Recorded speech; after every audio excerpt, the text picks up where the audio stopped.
The next speaker up here, who here knows Jared Ewy? All right. For those of you that don't know him, bummer, but you're about to. Before I started hosting, Jared was the fucking man in charge. He was the MC and he crushed it. And when he passed the microphone, also baton, also other metaphor, also drinking. To me, I wound up making one of my best friends, and he is a man that I absolutely love. Also, I get emotional. So, that being said, please give a very warm round of applause for Jared. Thank you.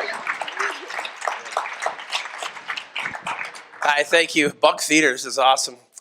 I want to start this out with a disclaimer because what you're about to see is going to start a bit morose, and I don't want you to think I'm that dude that's always posting sad stuff on Facebook and you're like, Christ, Dennis, just go out for a jog or something. But as you're going to see, it starts darkly. My mother died in 2005. This was taken a few months before brain tumors got the best. And then just a few months ago, in January of this year, I got a call, and my dad was killed in an accident. And you're like, Jesus, is this guy shilling his dead parents? I mean, a little bit, yeah, they were good people. But what I'm here to talk about is, A, if you've lost someone close to you and you're not normal, well, that's just the new you. You're probably not going to ever be normal. But then I ran into something that totally blew me away. I was taking my dog to the vet because he wasn't doing really well. And the veterinarian, he, you know when they're serious when they break out the tiny plastic model of the organ they're talking about? And with his finely manicured hands, actually, they're brilliantly manicured. He showed me why my dog probably won't live much longer. And sorry, it's not your fault you laughed. I led you to that. But I ran headlong into this epiphany I did not expect. As sitting in my Subaru Forester outside of the vet clinic, I was bawling, like blubber bawling. Do you know when you make noises like a stressed waterfowl, you know? And I had this out-of-body emotional experience where I saw me more aggrieved about my dog than either of my parents. This was distressful. I thought, what kind of monster am I? But then I took a look at my dog, and all dogs in general. They don't live very long, and that sucks. But you know what? They don't need to. It takes us 80 years to figure out what they come preloaded with. Their factory settings are, we got him and we were like, well, we can do dogs, let's do babies. And we just didn't stop. Look, this bottom one here, he's like, seriously? But look at that. If you find someone that looks at you like Paco's looking at me there, marry it. Buy a farm. Settle down. It gets loyalty and enthusiasm far more than we ever will, or at least maybe on our deathbed. And this is him. He smiles all the time.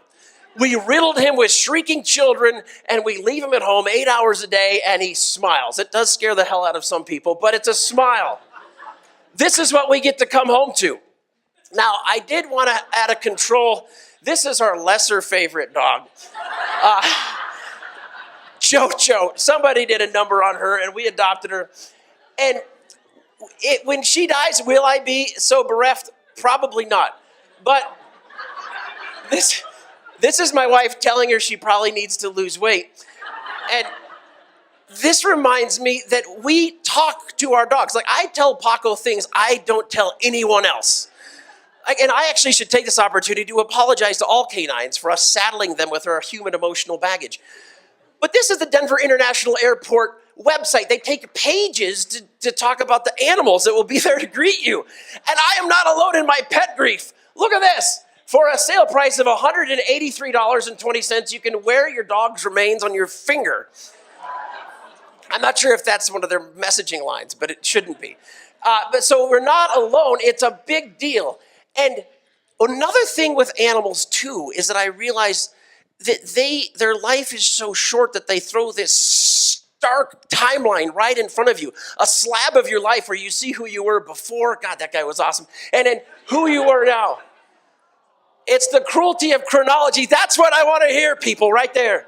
And you look at him as a puppy and you wonder what in the hell happened to time? Where was I? Did I do everything right? Did I love him enough?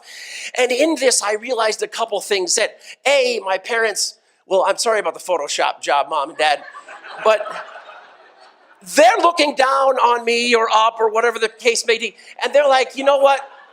He figured out gratitude, which they preached to me was the apex of the attribute food chain.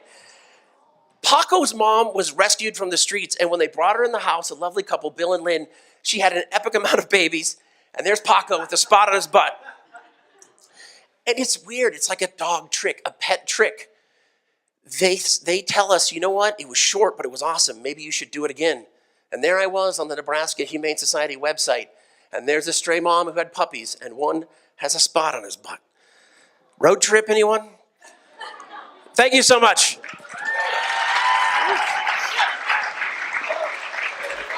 She's finished.